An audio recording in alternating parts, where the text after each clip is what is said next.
Hi, I'm Yannick Hanfman. I'm Ilya Marchenko. I'm Denis Kudla. This is Sebastian Ofner. It's Andrea Whistler. I am Francisco Cerundolo. And you're listening to the GTL podcast.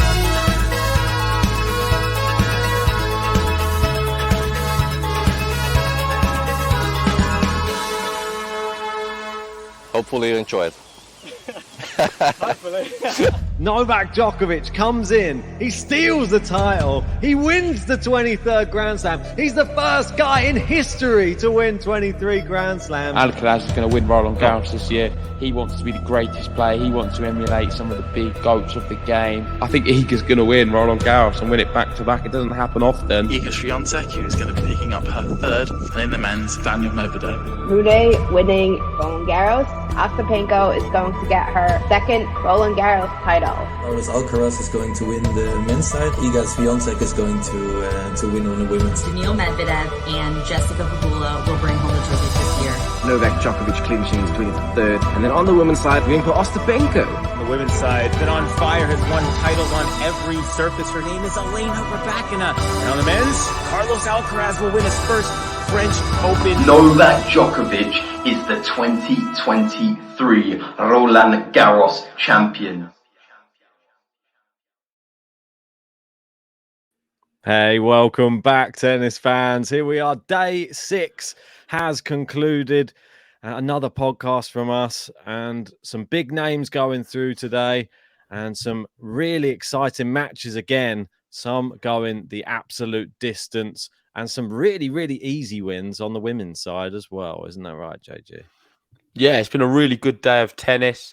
The story which has stole my heart, as you just saw from the intro, one of the friends of the podcast, Sebastian Ofner, is through. And we just really didn't think he could go this far. I did have him in my bracket going this far. I had him as my number one qualifier to work. But did I really believe he was going to do it? I'm not so sure. It's, of course, so difficult to do in a Grand Slam. And this now is his best ever result. And he's at his career high. I think he's at like 70, 80 in the world. If he wins another one, he's going to be knocking on the door of top 50. That, for me, is the magical story. We obviously had big results with Djokovic coming through against a really tricky Spaniard. Not Rafa, not Alcaraz, but Davidovich, Fokina. I thought he was great, but Djokovic did well to fend him off. We had Alcaraz in the evening demolish Shapovalov. So the same story as always. And on the women's, I think it's important to speak about one player who is silently just going about her business, winning every set really easily. It's the WTA race leader, Sabalenka. And the reason I say she's going about it quietly is because I don't think we've really mentioned her at all in any of these episodes. But yet, you've got to say, she's probably been the best lady on tour this year and also at Roland Garros. Yeah, most definitely. I don't know why no one's speaking about her more. Obviously, the focus all goes on to Iga in these types of tournaments. I think people are. I just don't think we have. That's what I'm saying. I don't think we've spoke about her enough. Okay. This Roland Garros. That's what I'm saying. Maybe that's why. Maybe it's just us then. We've so solely focused on Iga and even the new stars coming through. I think that's what it is, maybe. We got a bit wrapped up with the younger stars and have ignored Saba, Rybakina and Iga not been playing great. But Saba has been, so why are we not talking about her? Yeah, I mean, there's been a lot of stories. I feel that, not to discredit her opponents, but she hasn't had the most difficult draw yet. I mean, she's played Kostyuk was tough, I'd say, the first match, but she sort of made easy work. And then she had Shimanovic and then Rakhimova, and I'd have her beating them any day of the week. So it can only get harder for her and more testing, and I'm sure her name will be gracing our mouths more. She's got Sloane Stephens in the next round. That may be slightly tougher. Sloane's been all right, but still liable to have a terrible set as she did again today. Yeah. Right, let's get into the tweets, and we're going to start off with the one and only Carlos Alcaraz, the guy I have winning Roland Garros, and he's put out there saying, Paris, la nuit, see you on Sunday. Yeah, there he is. Does that mean Paris at night? Yeah, I'm going to go with that. Yep. See you on Sunday. I mean, there's no better sight in tennis. I mean, it sort of gives you shades of Rafa, doesn't it? Under the lights at Roland Garros, a little bit like that. Same racket. Tan Spaniard, yeah, a little bit like it. It was super exciting. I feel that he's starting to worry me. Obviously, I've got Djokovic winning my bracket, and the more I watch Carlos Alcaraz play, the more scared I've become that it will be the eventual semi-final for Djokovic should they meet each other there. And what he did, I thought Shapo started to look like he was actually going to come back, and it was 4-1 up in that second set. But then he goes and loses 5 games in a row. Or I say Carlos wins 5 in a row in the second set and then takes it in straight sets. I mean, sort of plain sailing, just a small little blip there. But Shapo, he'll be disappointed to have lost that second set. And look at that record. 33 wins, 3 losses this year. The 3 losses coming against Marazan, Sinner, and Cam Norrie towards the start of the year on the clay courts. Which is strange, really, that they're not the 3 best players on tour. I mean, he's played the likes of Medvedev, Djokovic, and Zverev, Tsitsipas, these guys, and he's fine against all of them. But Norrie, Marazan, and Sinner is where he come unstuck. But 33 victories. This is why it's so difficult to look past him as the eventual champion. He is the favourite for a reason, and I thought the way he's played this whole tournament has been great. I know he did drop a set against Tara Daniel. In this match against Shapovalov, you could say probably did bottle the second set. He was 4-2 up and then lost 4 games in a row. And then from that moment, he was 4-1 up. Completely. 4-1 up, sorry. Yeah. So what, 5 games in a row then? Yeah. Yeah, Denis Shapovalov, I think he is going down the dodgy but slippery path. He's done all right to get to here, I guess, because I didn't even see him making it this far. It wasn't easy for him, but really that's not the story. The story is Carlos Alcaraz, and he wins sets very comfortably. That's what I've noticed. A lot of the matches he's played this year have been very one-sided results. He has the ability to blow opponents out the water. Wasn't too long ago when we were talking about him against Daniel Medvedev.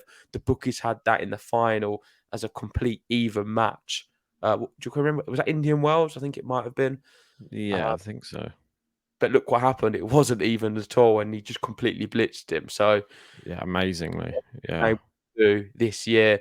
And he's going to be playing in the next round another player who has also been blitzing not the whole year, but at Roland Garros. And out of everyone we've seen so far, I would say this man here, Lorenzo Musetti, has been the best player at Roland Garros. I think he's been the most impressive, and his ball striking and lack of unforced errors has blown me away. It's mesmerizing. He's someone with his style of play, it's extremely risky. What you'd usually see a lot of unforced errors, we're not seeing them.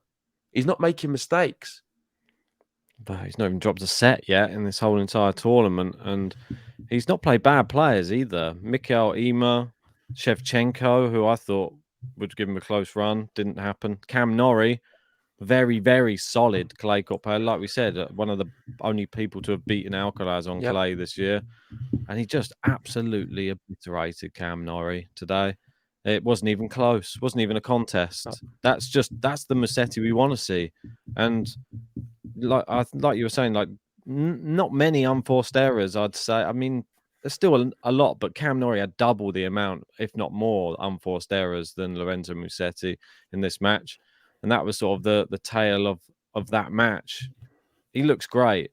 I feel like his movement's good. His serving, that's one thing that he didn't used to be known for. The serve, I feel like his serve's really come on as well, and the forehand's been his weapon of choice. His backhand was the thing that sort of burst him on the scene, and now the forehand seems to be almost as deadly, if not more now.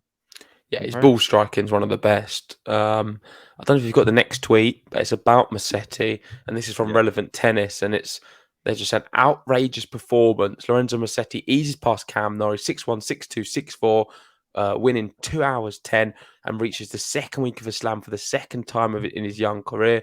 He hasn't lost a set in his last 2 matches. He's only conceded 11 games in 7 sets. Wow. Exactly what they say at the end there. That is a big wow, and really good for Italy as well, because they lost Fanini today, but Sonego and him sort of flying the flag now for Italy. Obviously, Yannick Sinner departed. He's doing it much more convincingly than Sonego, though, isn't he? But it doesn't get any tougher than Carlos Alcaraz in your next match. So I think he's had the perfect preparation to come through to maybe play Alcaraz. He's fresh. He's no excuses to say, oh, I'm super tired. I played a 5-set match and blah, blah, blah.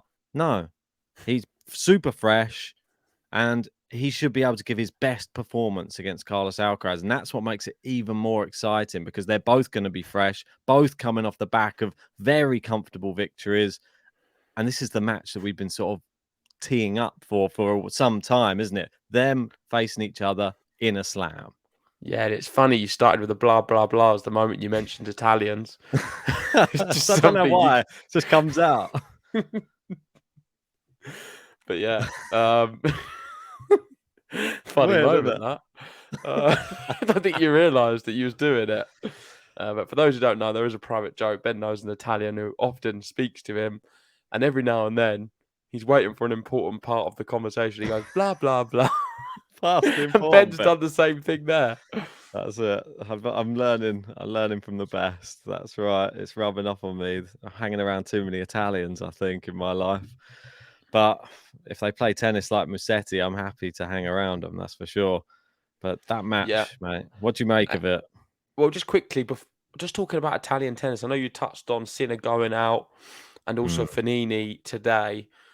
If I had to assess the state of Italian tennis, obviously it's one of the best. They have so many young talents coming through who aren't even at Roland Garros, playing challengers week in, week out, who could amount to be top players. If I had to pinpoint a singular Italian player, it would probably be Lorenzo Musetti. And it's not Yannick Sinner. And that may surprise people because Sinner's a more established player. He's got better results on tour so far. And people are talking him as maybe the next big three kind of thing with him, Runa and Alcaraz. But what I see in difference in Musetti to Sinner is, for a start, they're both Italians who play completely different games. Their styles are not similar at all. They've got extremely different styles. The only thing they have in common is they can both hit a running forehand extremely well. And backhand, I guess. They're just very good on the run. Sonego as well. But one thing about Musetti, which is different to Sinner, is I fancy him to win a Grand Slam before Sinner would. And I can't pinpoint why that is exactly. I just think he has mentally maybe something which Sinner doesn't. It's weird you should say it, isn't it? Especially after he had all those struggles with the mental side. Well, I'm not saying. Listen, I'm not saying he's the finished package by no means. No. I'm not saying he's mentally strong either. He could easily go out the next few rounds and not be there. I still, if I had to put my money down and someone was telling me you need to choose an Italian who's going to win a slam first, my money would be on Musetti, and that's before Berrettini and Sinner. Yeah, it's weird how Berrettini sort of out of the picture at the moment, isn't it? He's too many injuries. Who would yours be while we're doing this? What Italian's going to win a slam first? It's got to be out of them three. Yeah, I mean, the obvious choice is Yannick Sinner, but I'm struggling with him at the moment. People probably think I've been really harsh on I keep pulling him up on everything, but I think you've got to pull people up when they're sort of letting you down. And I feel like he has let a lot of his fans down with some of the performances at big tournaments. I've got him in my pre-season predictions to win the US Open. I don't know how realistic that is really at the moment. I feel that his confidence will be shattered a bit right now, and it's going to take a little bit of time to come back. Whereas Musetti, like you said, he's flourishing. And if someone's going to do well or go deeper in a slam, it looks like Musetti on clay will probably go deeper than Sinner would on any other surface. So if you had to give an answer? Yeah, I think I'll go with you. With Musetti. What, over Berrettini? Berrettini, I feels like a bit of a one-trick pony, though. That's the problem. No offense. He's good on the grass, and he's not bad on the other surfaces either. But it's really just a big serve and a forehand. And I feel that Musetti's got more into his game than that. He's more exciting. He's got those drop shots. So Sinner as well. Sinner is class. I'd say that Musetti's all-round game and Sinner's all-round game better than Berrettini for sure. Right, let's move on. Yes. And I don't know if you want to quickly just talk. If you go back to the image before we go on to Djokovic, we can talk about this one. This is a perfect one. Let's do this preview really, because Carlos Alcaraz is going to be facing Lorenzo Musetti. Then we're going to move on to Djokovic and some other matches. But I feel we've got to talk about this one first. I think it's going to be fireworks, and I don't think Alcaraz is going to get it all his own way. No. I feel that this is coming at a time when Carlos Alcaraz is going to be pushed extremely hard, and we may be looking at 5 sets here, because I feel Lorenzo Musetti has had the better of Alcaraz on a few occasions. I don't know if this is correct, but a challenger they played in when we was watching, I feel like Musetti won. The last time they played, I think Musetti won as well. Alcaraz did win in the middle there. I thought that they played. Oh, right. I've only got them playing twice. I think one was in the Challenger where Alcaraz won, and the last time was in a final in Hamburg where Musetti won. I thought Musetti beat him in a Challenger. Maybe I'm wrong. The other way around, I think it is. Yeah, that you're thinking of. But Alcaraz, they always go to 3 It's sets. It's always a third set, and it's tight. Yeah. And well, this is what Carlos had to say. So I was watching him before my match. He won minutes before I started playing. I know him very well. He played a lot of tournaments when we were kids. We played last year. He beat me. I'm going to take revenge now. Fighting talk. I love that. I love it. This is what I want. This is what everybody is missing from tennis. I know that he always says it a bit tongue in cheek and doesn't want to offend anybody, but I feel like you've got to go in there a little bit. I like it when people call people out, like we said with Andreeva, saying if I play Sabalenka again, I'm going to beat her. I'm going to get my revenge. Yes, say it out loud so everybody knows your intentions. I like that. Is he going to beat him though? He's going to definitely give it his best shot, but I don't think it's guaranteed at all. And there's no worse time to play Musetti than right now, because he looks on fire. I literally can't. Mate, I'm calling 4 or 5 sets. I think 5 is fair. I don't know if that's good though. It is for Djokovic. They're going to exhaust each other out. Djokovic is like calling for a 7-hour thriller in that match. And who's Djokovic got? Djokovic in his next round match is Varillas. 5 again. No, it's always 5 with Varillas. It's an easier match for Varillas than these two as well. Played 15 sets this tournament. Absolutely. Varillas is really good, but I'm interested to see it. But I think Djokovic will have too much. But yeah, I'm really excited for this one. Of course, we're going to be covering it on the channel. We'll do a build up for it as well. It's going to be a big one. Biggest match on paper so far at Roland Garros. You do not want to miss it on the channel. But let's move on to Djokovic, because he was in action today. And me and Ben did cover the match. I thought he come up against a very inspired Spaniard in Fokina, who gave his all. He pushed everything into this match. It wasn't enough. He was able to break Djokovic on loads of occasions. He got back into matches where it looked like he was out of, or sets where it looked like he was out of, but ultimately ended up losing straight sets. And Djokovic, stamina-wise, I'm just blown away by him. Like the first set, he looked tired. I kept saying he looks really tired, Ben. What's going on? The longer this goes on, it's going to really damage him. But then as it goes on, he gets less and less tired. I mean, he's not really human, Djokovic. I feel like he is a robot. It's something to behold, isn't it? When you see one of the oldest players on tour. One of the oldest players on tour, and as the match goes on, he just gets stronger and stronger and fitter, and just everything starts working. I said it during the match. It's like he's like a machine that at the moment, because of his age, I feel like takes a little bit of time to get going. But once he's going, the engine's running. There's no stopping him. He could go 5 sets easily. He didn't even look tired at all in the 3rd set. And Fokina started to, you could see he was starting to run out of ideas, run out a little bit of energy, stopped running things down as much. Yeah, I think he was exhausted as well. Yeah. Djokovic after the match said, I don't remember when I played last time 3 hours for 2 sets. Maybe against the Dow in one of our matches. Like he was trying to recall the last time he played a set that long, or 2 sets, which were 3 hours in total.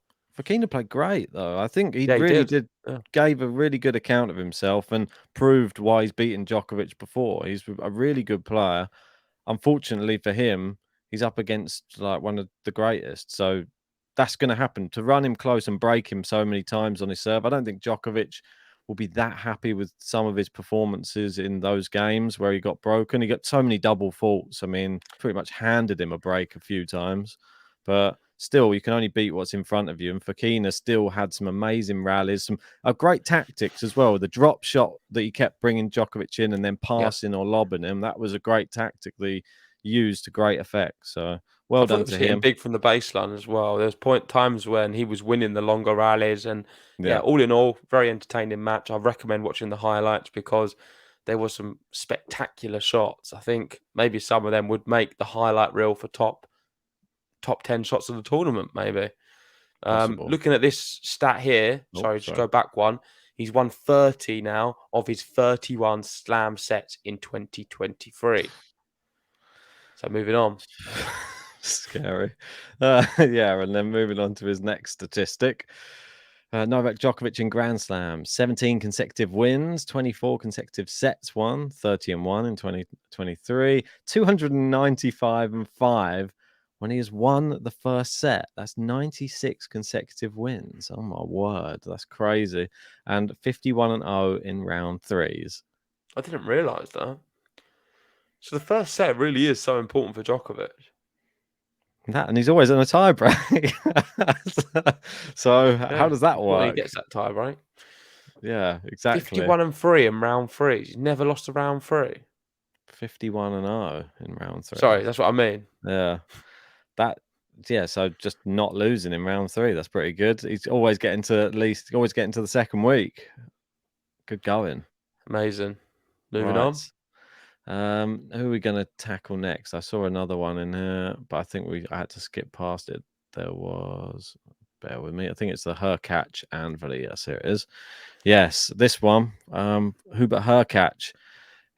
Both of these players have been to 5 sets twice, and then they had to go to 5 sets yet again. And I did put a tweet out in the 4th set that said, I can't even remember what I said now. There's certain things that are destined to happen. The sunrise, the sunset, and Varillas Hurkacz goes to 5. And then it still did go to 5 as well, which it was just destiny. I mean, the important thing about this is the opponent which Djokovic is going to be playing. Yes. So we've spoken about Musetti Alcaraz as the next match. The next match for Djokovic is going to be Juan Pablo Varillas. And as Ben said, he's now played, 20 sets? 15 sets. 20 is a bit much. But 15 sets in 3 matches. I thought it was 4 for a second. It could be 20 sets after this one if he can push Djokovic to 5. If he can, he's one of the few people I believe to actually beat him in 5. I think he can do it because he's got so much determination and he seems to get better as the match goes on.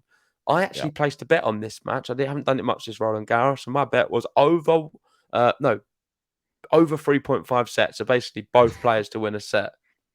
Easy. Come in very quickly. 1-1 after just over an hour. Yeah, I mean, that one was destined. It was an obvious one. Good value as well. Never straight sets that was going, ever. There was no chance in hell. For me, I always knew that. I even said that he was going to come back and win that. I thought he was going to come back from 2 sets down to come and win it again. But it wasn't like that one. It was he was 2 sets to 1 up, and then he lost one, and then he eventually turned it back round. Sometimes that can be difficult when you just lost that 4th one to then like re-engage yourself. And credit to Ofner because he did exactly the same today as well. Like a very heavy defeat in the 4th set and then came back. Maybe he was saving himself. We'll never know. But I feel like Varillas, he's been on court for close to 12 hours now. So will that take a toll going into that next match? Maybe for other players. I feel like for him, he'll probably handle it in the same way Novak Djokovic might. He loves the grind. He loves the long rallies. He loves the clay courts. I'm sure he'll be a bit tired, but I'm sure the occasion, the adrenaline, everything will get him through playing Novak on I'm sure it'll be Philippe Chatrier. Yeah, and just talking about Sebastian Ofner, let's bring it up because he is the guy in the intro, the guy we met in Awareness, and he managed to get past Fognini, and it's similar in the way Varillas won, where he lost the 4th and then come back and won the 5th.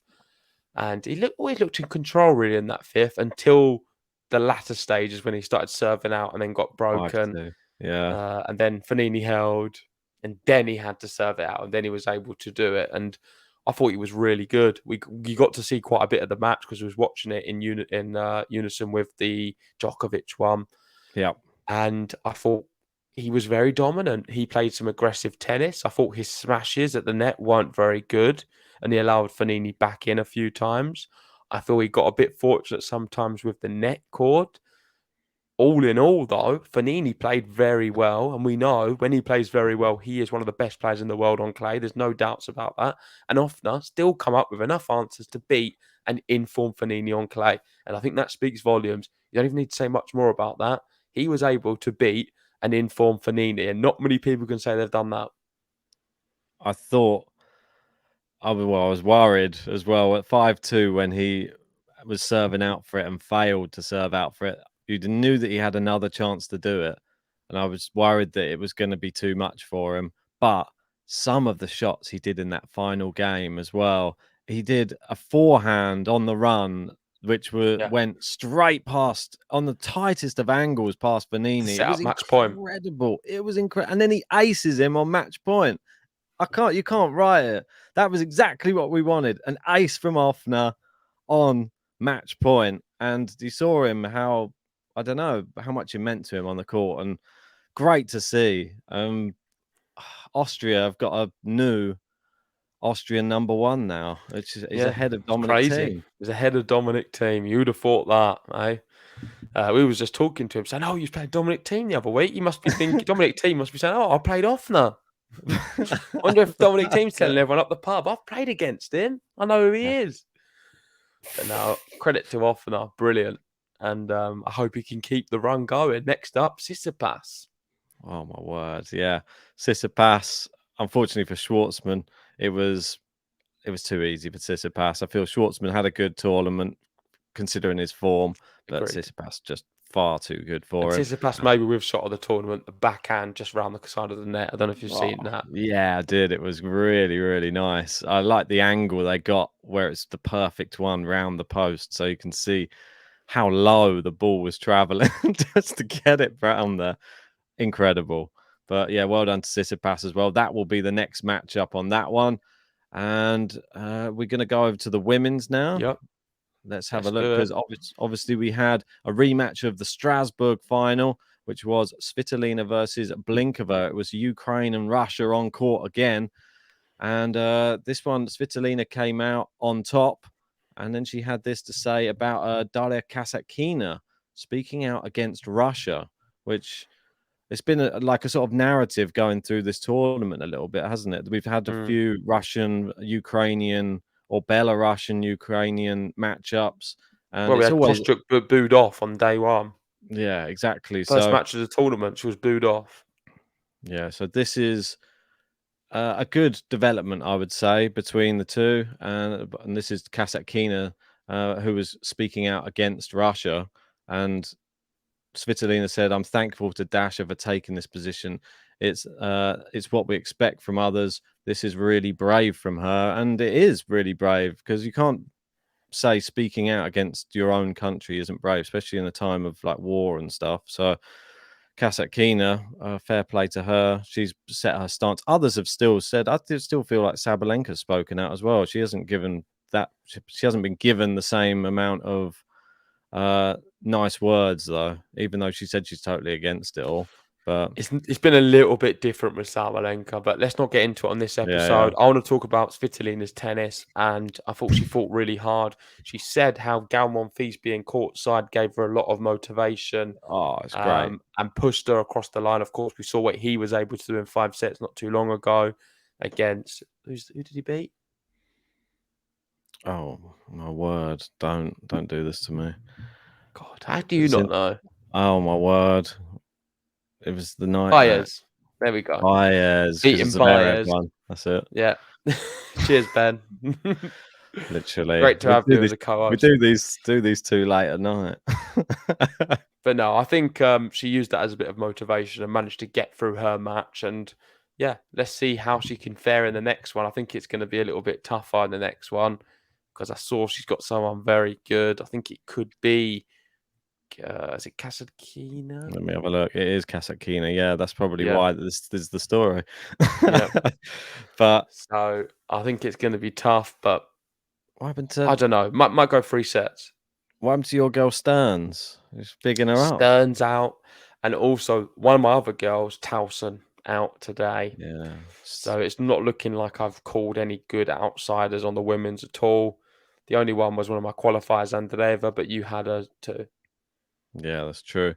Stearns, but that was the first matchup today, and that was the one that I was really looking forward to. I thought, wow, we've been speaking about Stearns so much on this, and she got breadsticked and Yeah, we really did jinx her, I think. Yeah, I feel like we did. Pegula out. That was another one. Maybe we should just go through. I've got a Sabalenka tweet here first. Obviously, she won today against Rakimova 6-2, 6-2. Yeah, tennis-wise, she's been doing brilliant. There's not really much to say about it because it's just been so easy. And I started this episode talking about how we've not spoken about her enough. And maybe we should speak about her a little bit more. But I guess I think you summed it up. You answered my question, and that's because she's not played anyone of note. But one thing what has been going on is she's not doing press conferences in the main press conference room. Yeah. She missed her one today, and she said it's for her own personal mental health and well-being. I decided to take myself out of this situation today, and the tournament has supported me in this. On Wednesday, I didn't feel safe in the press conference. So I think she's getting a bit sick of all the questions which aren't related to tennis, which has been getting dealt. And it's caused her to now only speak to a select number of journalists in a confined, safe space. So whatever works for her, I don't mind that. I don't like it when players just come out and say, I'm not speaking to any media at all. A bit like what Osaka did. I think it's important for the sport that they do speak to the media. Saba's not doing that. She is speaking, but she just wants to do it in her own way to a select few in a more safe environment, which is totally fine. If she was completely not speaking to anyone, then I'd have an issue with it. Yeah, and I feel that it's fair enough because of the line of questioning she's getting. I can understand it a lot more than if somebody was just saying, I don't want to do it. But yeah, it's not going to be the nicest line of questioning. You know that people are always going to be just getting trying to get a click out of her. That's all. So yeah, fair play. She's still playing well. Just let your tennis do the talking. She seems to be doing that very well at the moment. Let's just run through the matches that we've had today and have a look at some other notable mentions. Sorry, just going to try and work. I feel like we've done this, but what we will talk about is Mertens. She did great, beating Pegula. I'm happy about that. Towson went out. Mukova, your player you had going very deep. She's doing the business, so you must be pleased. Yep. Very pleased. Yeah, she went through very comfortably against Begu. That was very, very convincing. On the men's side, Khachanov through again into another fourth round. Seems to just do it at the slams, doesn't he? Well, he's the Russian on the men's who does better than all of them, it seems, in slams. He does better than Karatsev, Rublev, and Medvedev. The last must be sick 5 slams. It is crazy, isn't it? Like Rublev must be sick of Karatsev's been to a semi-final, Medvedev's got a slam, and Khachanov, he's been to semi-final, and he might win a slam before Rublev. Who knows? Yeah, Rublev, he's struggling big time to just get it over the line in slams. That was that the biggest story of the day? Rublev going out? I don't think so. But what is the biggest story? I guess the biggest story for me is Musetti Alcaraz playing in the next round. And winning so convincingly. Yeah. I feel like that is it. And I wouldn't say Djokovic's one was a big story. He just sort of went through in straights, but struggled a bit in a couple of sets. Well, tough sets, but went through. Other than that, I think that's pretty much it. I think we've covered everything. So let's get that off, and we'll finish this one. Are we going to give any predictions on here? We're going to do a separate predictions one for that tomorrow. Well, it's up to you. Maybe we can do a separate predictions tomorrow. Just one thing I do want to say is please join us tomorrow. We will be covering some matches. We've got Zverev TFO on the evening match, and we will also be covering Coco Gauff Andreeva and Iga Huang at 2:15. Of course, that's subject to change depending on matches before. Rybakina's in action. I actually personally prefer the women's matches tomorrow. I think they're more exciting. The only men's one I really like is Cerundolo Fritz. Jabeur is on. She's the last lady on against Danilovic as well. Interesting to see how she gets on. Danilovic, one of the qualifiers, still in on the women's side. So that one might be entertaining as well. Yeah, 34 minutes like we always do. Let's wrap it up. Thanks for watching, and we'll see you tomorrow for more Roland Garros action and, of course, another big podcast.